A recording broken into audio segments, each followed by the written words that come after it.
Mga ka-amazing, handa na ba kayong makinig sa isang kwento na magpapalakas ng inyong kaba at magbibigay takot na mahirap kalimutan? Ang kwentong ito ay tungkol sa isang tulay sa Maynila, isang lugar na puno ng kasaysayan, ngunit nagtataglay ng madilim na lihim. Isang tulay kung saan hindi lang mga tao ang dumadaan, kundi pati ang mga kaluluwang hindi matahimik. Maging handa dahil sa bawat kanto ng tulay, may mga multo at kababalaghan na nag-aabang. Mga kaluluwang naglalakbay na naghahanap ng hustisya at mga anino na hindi mo alam kung kanino o anong puwersa ang nagmumulto. Makinig at sumama sa 4 na kabataan na susubok tuklasin ang misteryo ng tulay na ito at ang kasaysayan ng mga multo na hindi makatawid sa kabilang buhay. Huwag matakot, mga ka-amazing, ngunit maghahanda na kayong manginig. Ang kwentong ito ay magsisimula na. Makulimlim ang langit nang maglakad si Ramon pauwi mula sa kanyang overtime sa call center sa Ermita. Daanin niya sana sa LRT pauwi, pero sira raw ang operasyon.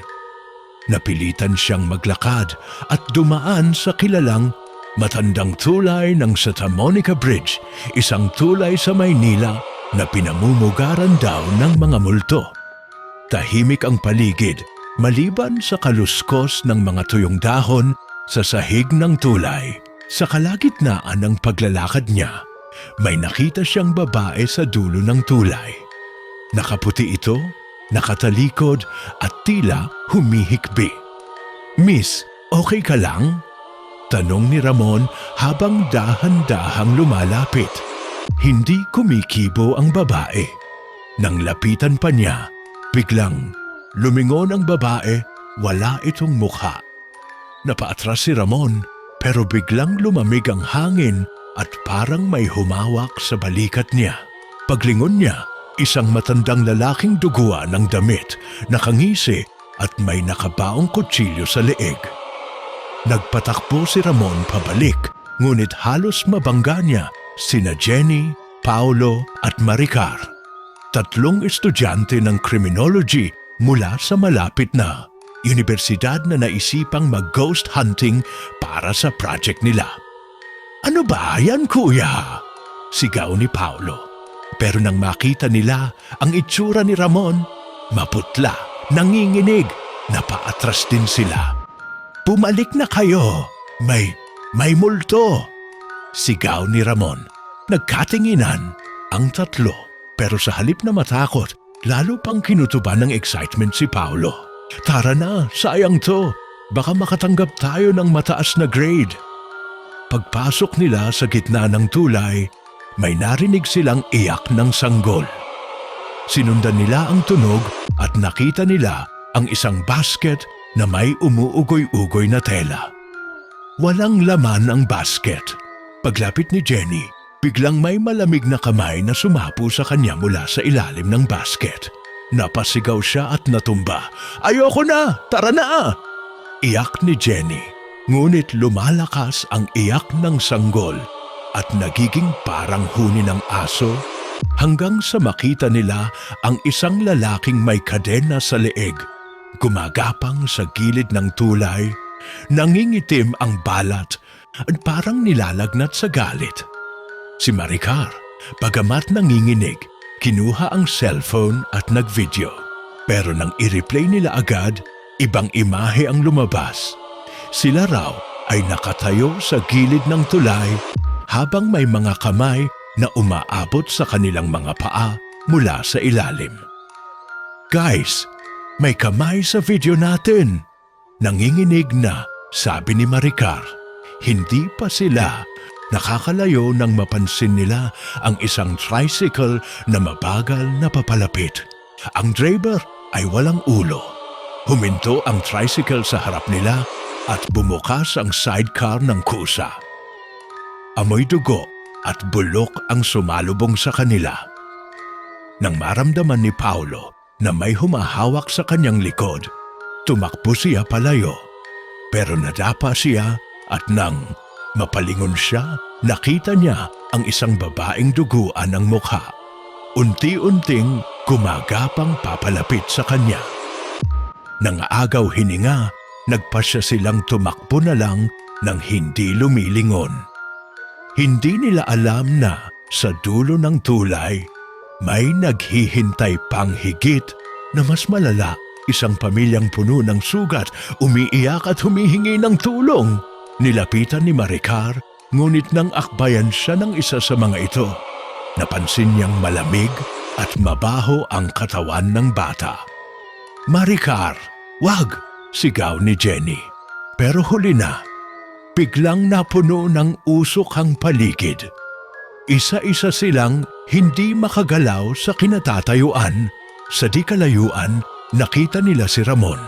Tila hinihila ng mga kamay mula sa ilalim ng tulay habang walang magawa kundi sumigaw. At mula sa ilalim ng tulay, unti-unting umaangat ang maraming hugis ng tao. Putol ang mga braso, may tali sa leeg, may lumulubog ang kalahating katawan sa lupa.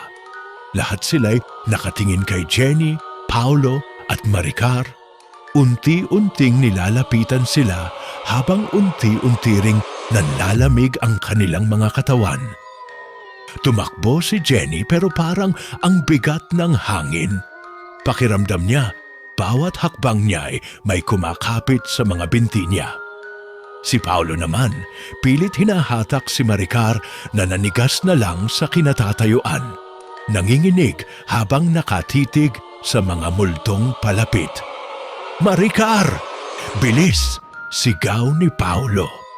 Napilitan siyang kaladkarin si Maricar.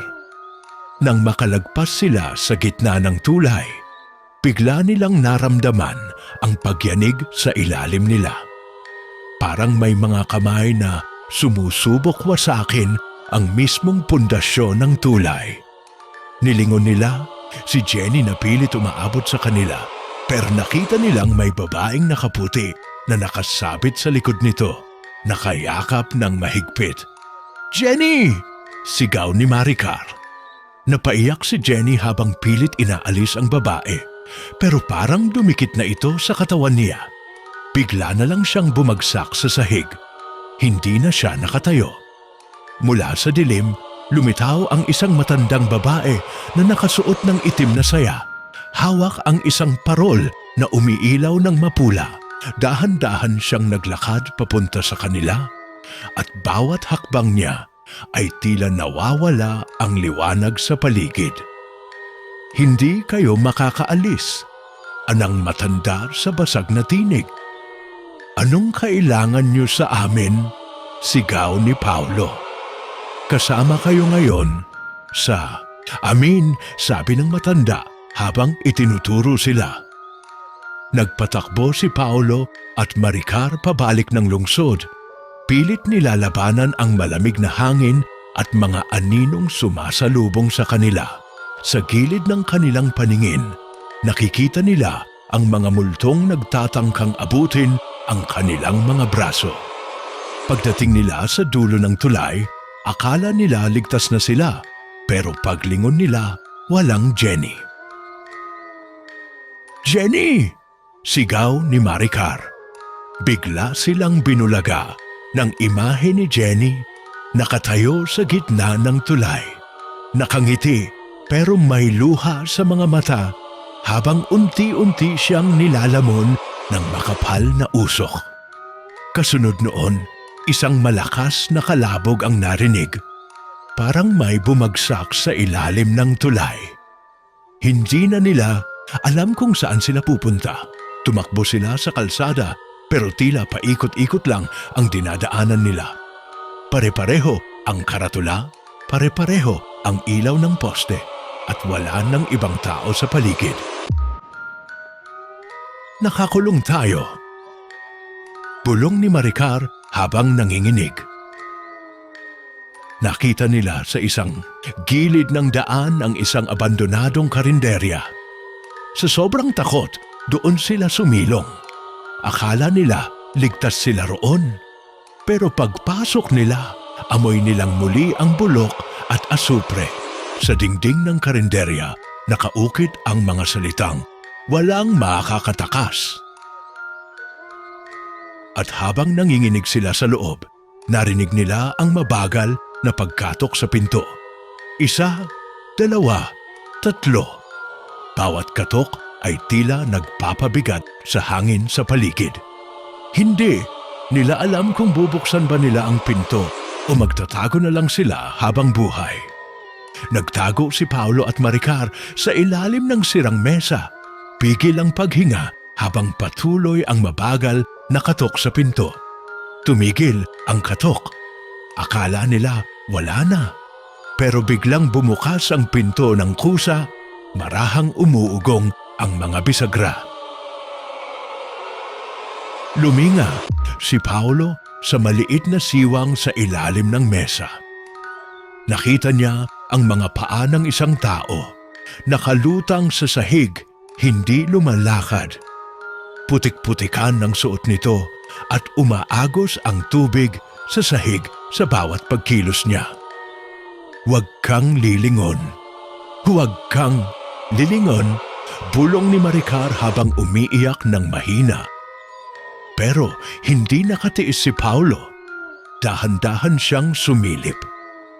Isang babae ang nakatayo sa gitna ng karinderya. Basang-basa ang buhok at ang mga mata ay puro itim na butas. Ngumiti ito ng malawak, kita ang mga nabubulok niyang ngipin. "Halina kayo," garalgal ang boses ng babae. Mabilis na tumayo si Paolo, hinatak si Maricar at nagtatakbo sila palabas. Hindi na nila inalintana ang madulas at basang sahig. Habang tumatakbo sila, nararamdaman nila ang malamig na kamay na parang humahabol sa kanila. Sinusubukang hilahin ang kanilang mga balikat. Paglabas nila ng karinderya, napansin nilang hindi na ito ang parehong tulay na dinaanan nila. Ang paligid ay puro abandonado. Sirang poste, kalawangin na ang mga rehas at ang ilog sa ilalim ay kulay itim.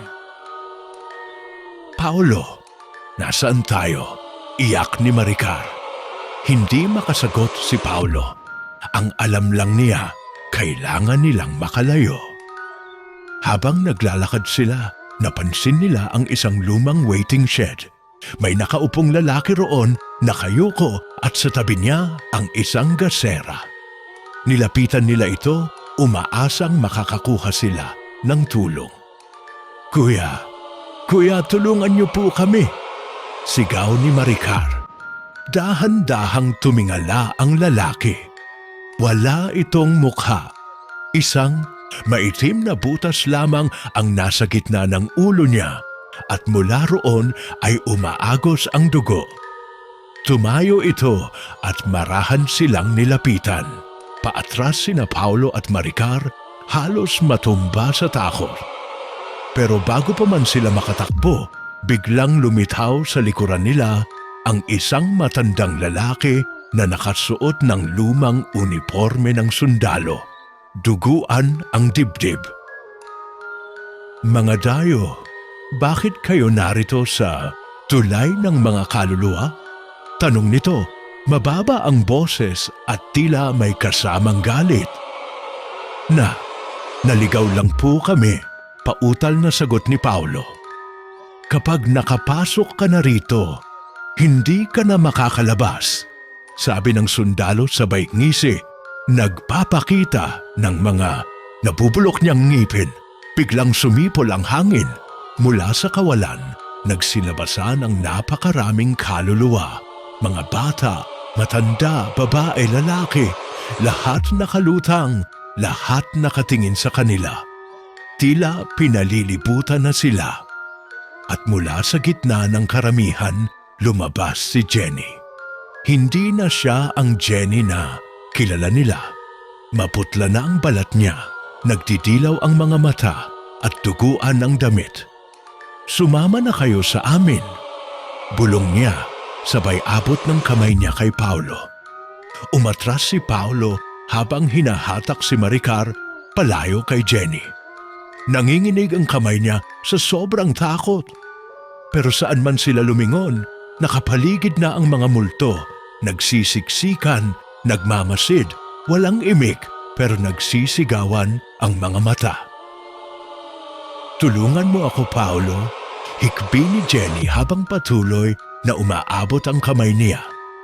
Napaatras sila sa gilid ng tulay.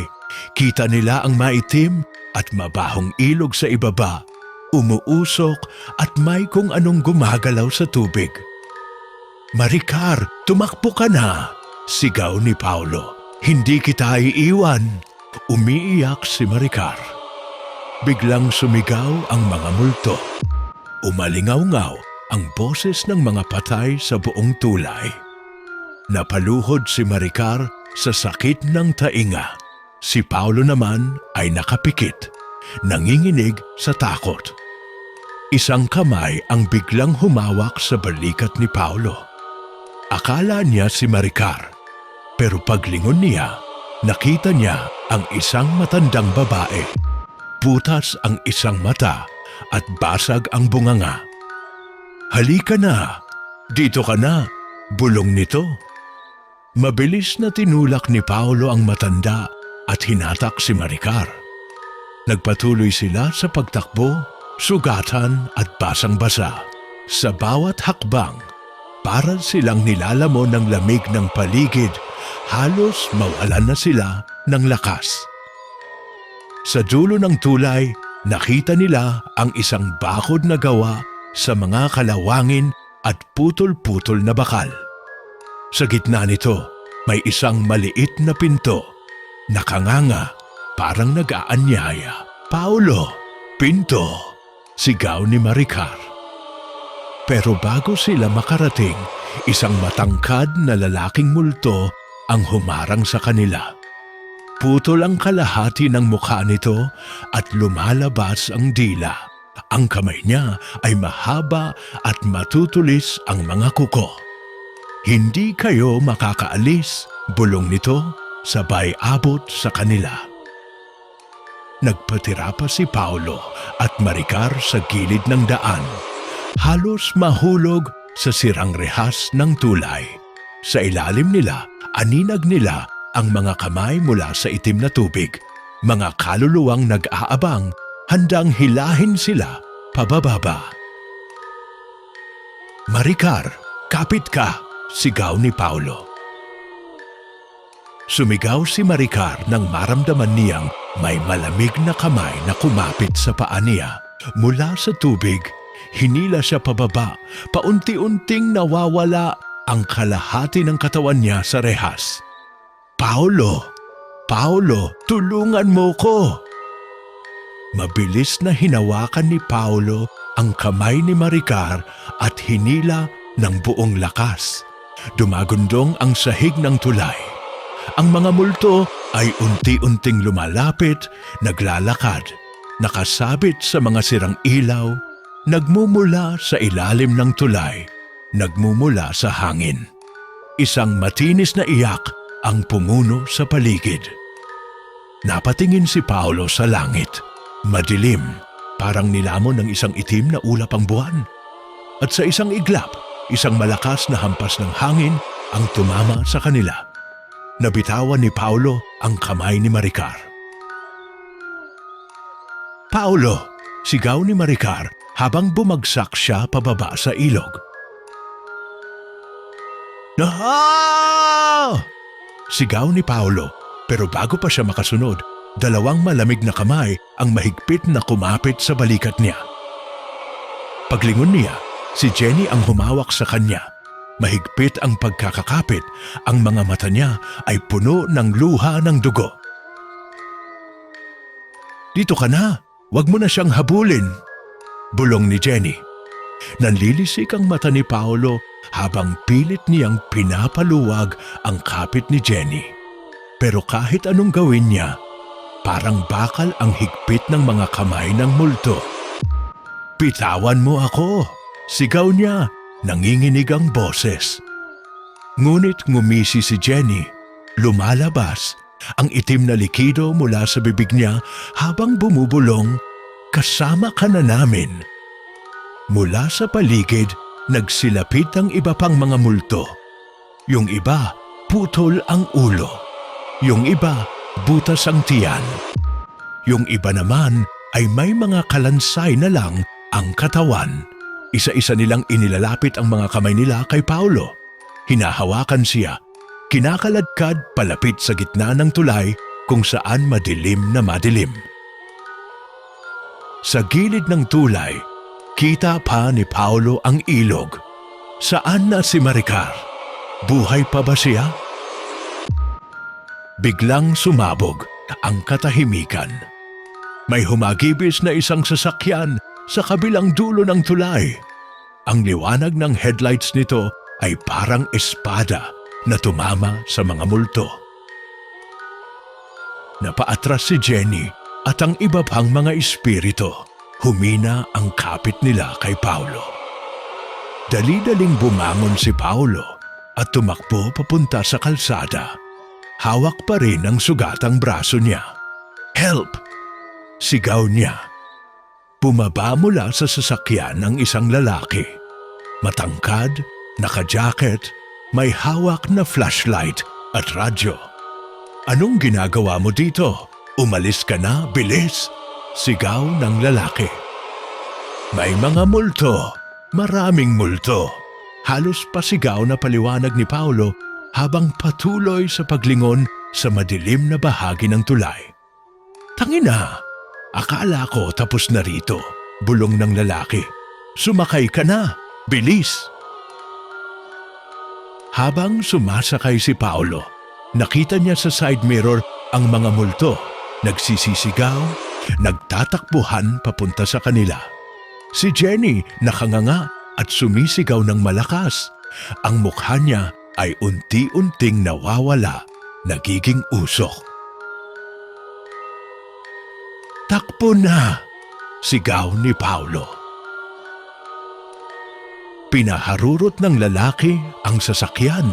Dumaan sila sa gitna ng tulay habang ang mga multo ay sumasalpok sa sasakyan.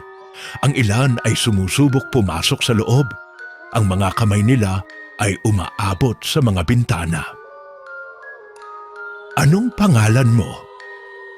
tanong ng lalaki habang pilit na iniwasan ang mga nakakalat na kalansay sa daan.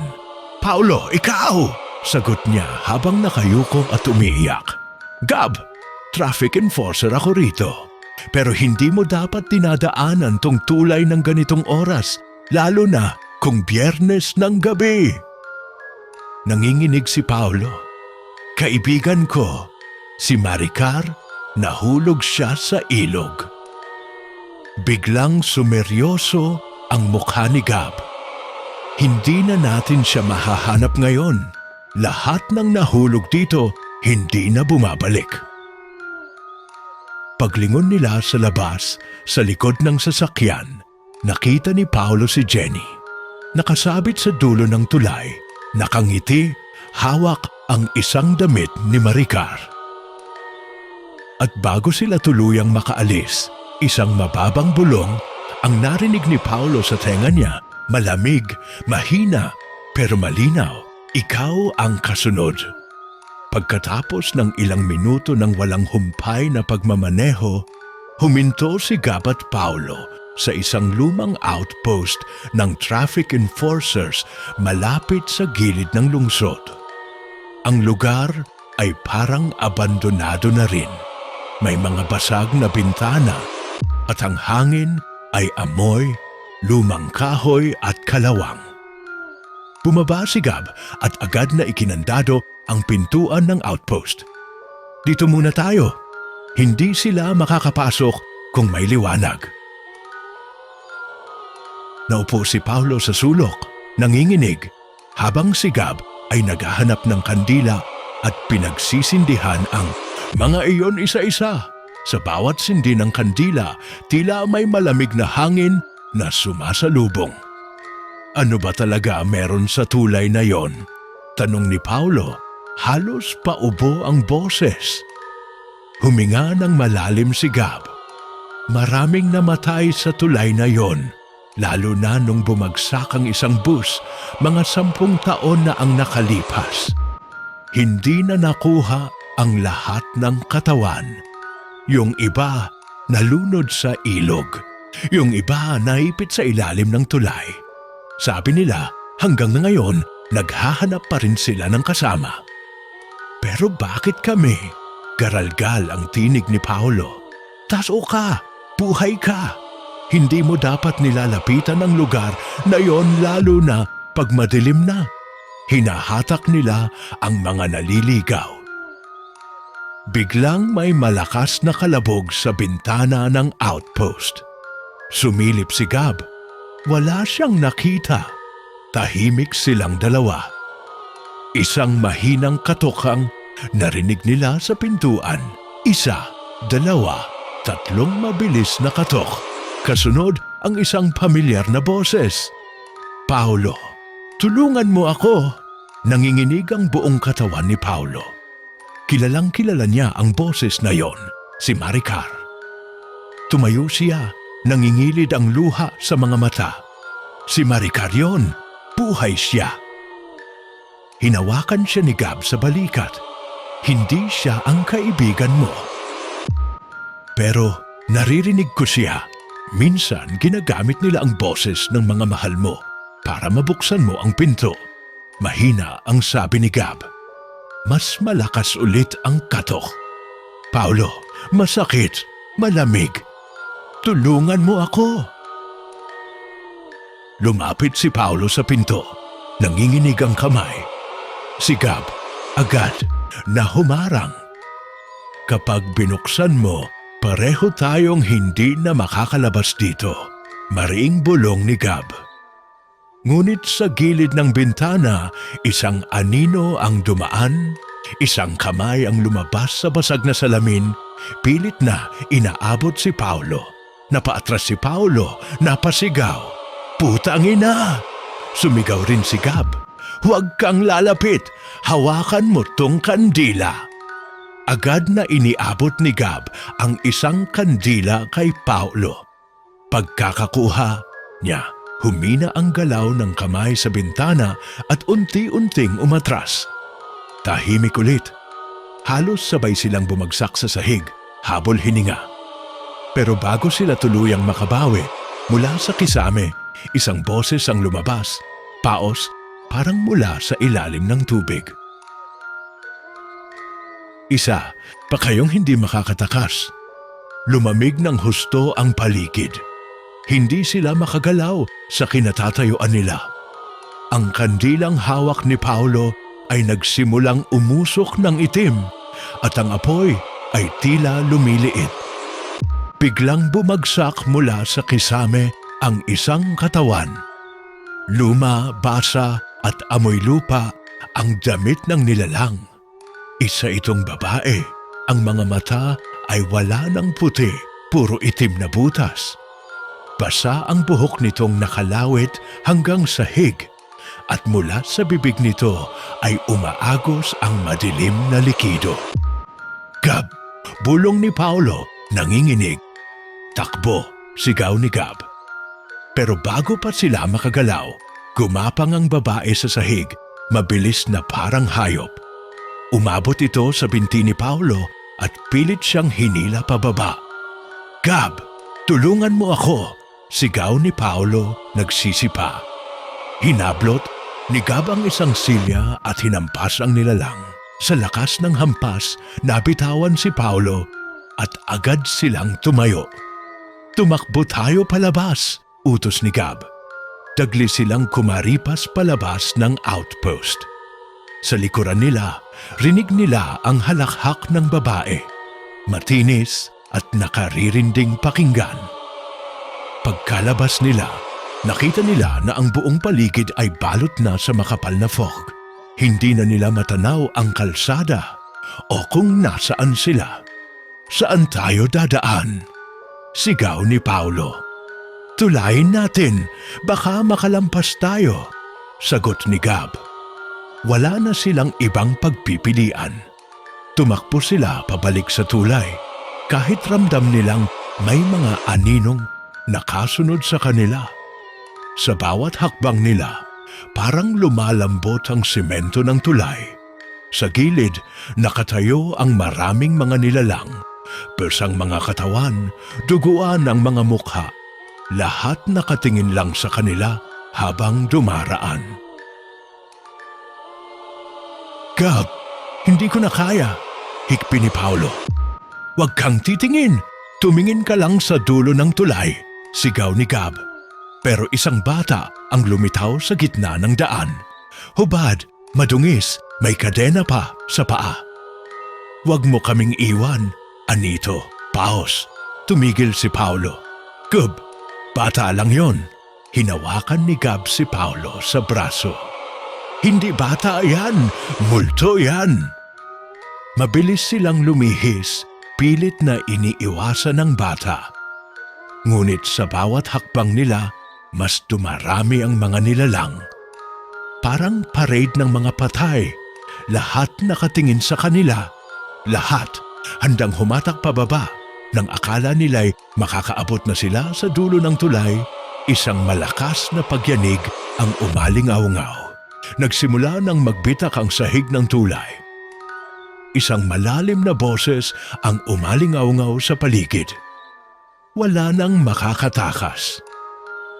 Napatigil sila. Mula sa gitna ng tulay, lumitaw ang isang napakalaking anyo. Hindi na ito tao. Ang balat nito ay sugat-sugat at ang mukha ay hindi maaninag sa kapal ng kadiliman na bumabalot dito. Nakangiti ito, bakas ang napakaraming matutulis na ngipin. Tumakbo, Paolo, sigaw ni Gab, ngunit naramdaman niyang parang mabigat ang kanyang katawan. Parang may humahatak sa kanyang mga paa pababa. Nilingon ni Paolo si Gab, ngunit sa gilid ng kanyang mata, nakita niya ang dulo ng tulay. Isang maliit na ilaw na kumikislap, parang nagsasabing may pag-asa pa. Pero sa bawat segundo, papalapit ng papalapit ang mga multo. Hinila ni Paolo si Gab ng buong lakas. Gab, dali!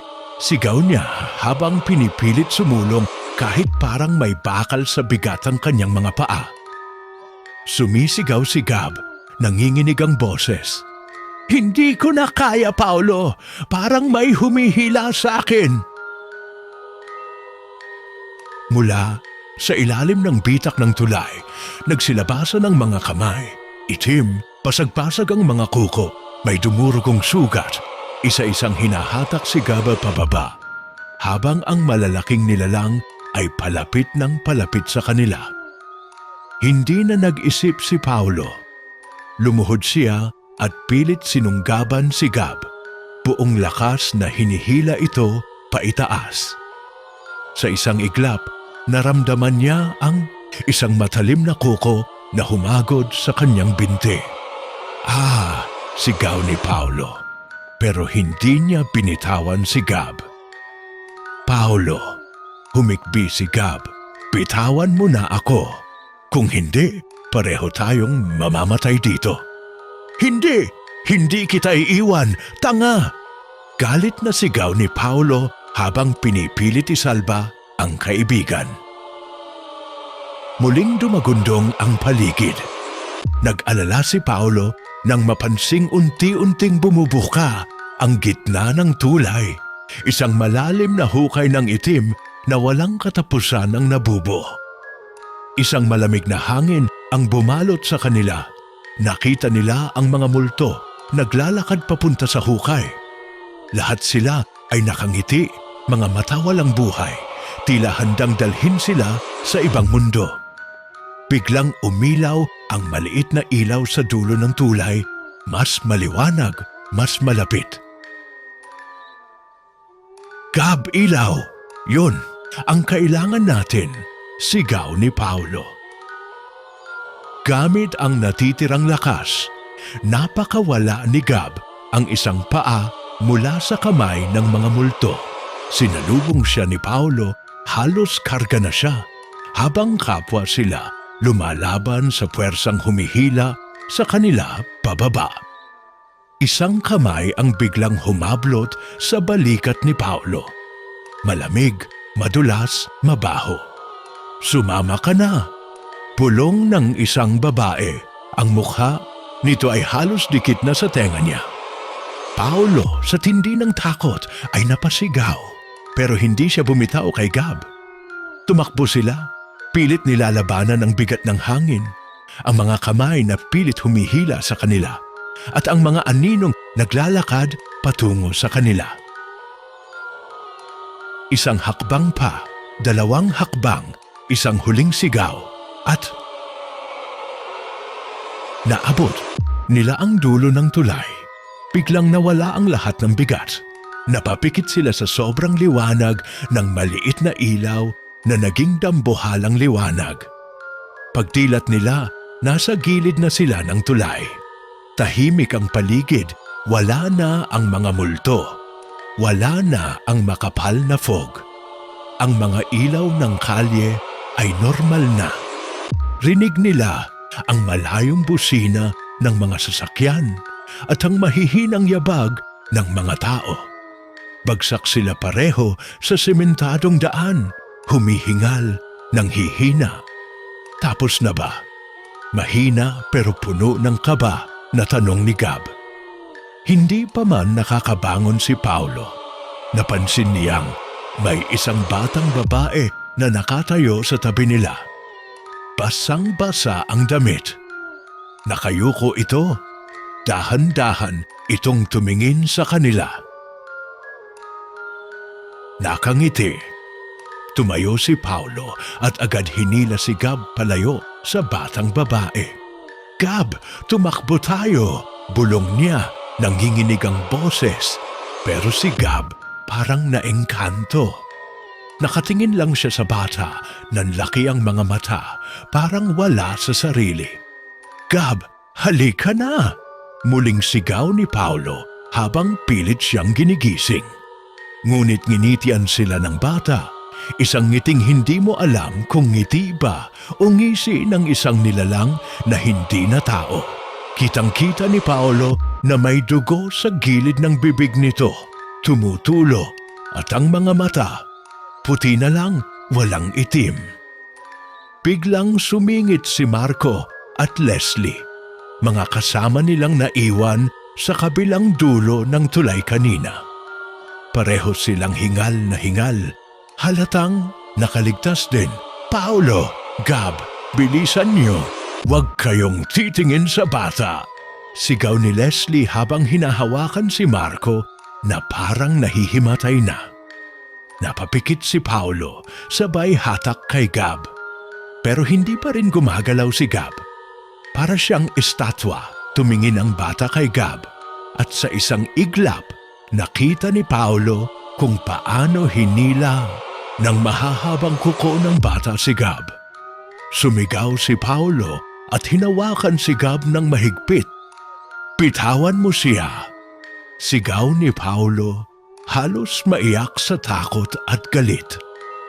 Napuno ng malamig na hangin ang paligid. Muli, nagsilabasan ang mga multo mula sa mga poste, mga anino mula sa gilid ng tulay, at mga kamay mula sa bitak ng kalsada. "Huwag kayong tatakbo nang hindi magkasama!" Sigaw ni Marco habang binubuhat si Leslie na nanginginig sa takot. Pilit hinila ni Paolo si Gab palayo sa batang multo. Habang papalayo sila, pumilis ang pagdilim ng paligid.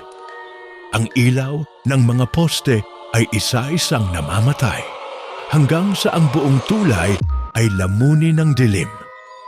Ang huling narinig nila ay ang tawa ng batang babae. Matinis, parang sirang plaka. Pagkarating nila sa kabilang kalsada, nakita nilang muli ang normal na Manila. Mga dumadaan na jeep, tricycle at mga taong abala sa kani-kanilang lakad. Hingal na hingal silang apat, Nilingon nila ang tulay. Pero imbes na multo o dilim ang makita nila, normal lang ito.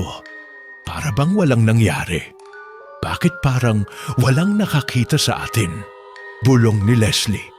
Parang tayo lang yung nakakakita ng mga multo. Sagot ni Marco habang hawak pa rin ang sugatang braso.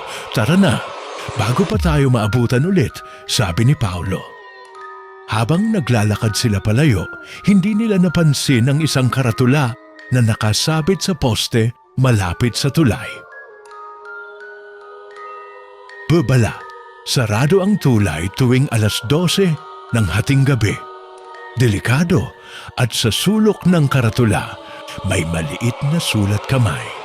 Hindi dahil sa sira ang tulay. Sira ang mga kaluluwa na nandiyan. Tahimik silang naglakad, pero habang palayo sila ng palayo, isang malamig na hangin ang humaplos sa batok ni Paolo. Muli siyang napalingon. Mula sa gitna ng tulay, nakita niya ang batang babae. Nakatayo pa rin, nakangiti at mahina ang galaw ng kamay nito, parang kumakaway. Makalipas ang ilang araw, nagpasya sina Paolo, Gab, Marco at Leslie na bumalik sa tulay sa liwanag ng araw. Pitpit ang mga kandilang may pangalan ng mga biktima na nakuha nila mula sa mga lumang tala sa barangay hall. Mga ulat ng nawawala, mga bangkay na natagpuan sa ilog, at mga hindi na nabigyan ng hustisya. Tahimik silang naglakad sa kahabaan ng tulay. Wala nang kababalaghan, walang halakhak, walang multo, ngunit dama pa rin ang bigat sa hangin. Isa-isang inilagay ni Paolo ang mga kandila sa gitna ng tulay. Si Leslie ay tahimik na nagdasal, habang si Gab ay sumulyap sa gilid ng kalsada kung saan siya muntikang hilahin pababa. Sana matahimik na kayo, mahinang bulong ni Marco. Nang masindihan ang huling kandila, biglang tumahimik ang buong paligid. Tumigil ang hangin, ang ingay ng kalsada, ang yabag ng mga tao. At sa isang iglap, naramdaman nilang parang may malamig na kamay na humaplos sa kanilang mga balikat. Hindi upang manakot, kundi parang isang pasasalamat. Dumaan ang ilang segundo. Muling bumalik ang normal na tunog sa paligid. Busina ng jeep, murmo ng mga naglalakad, tawanan ng mga bata sa malayo. Ngunit wala na ang batang babae, wala na ang mga multo. At mula noon, wala nang naiulat na kababalaghan o nawawala sa tulay na iyon. Sa bawat tulay sa ating bayan, may mga kwento ng kirot, pangungulila at madilim na lihim na ayaw bitawan ng mga kaluluwang hindi matahimik. Ngunit sa pag-alay ng panalangin, paggunita sa kanilang pag-iral, at pagbibigay respeto sa mga hindi na natin nakikita, maaring mapanatag din sila at sa wakas makatawid sa kabila.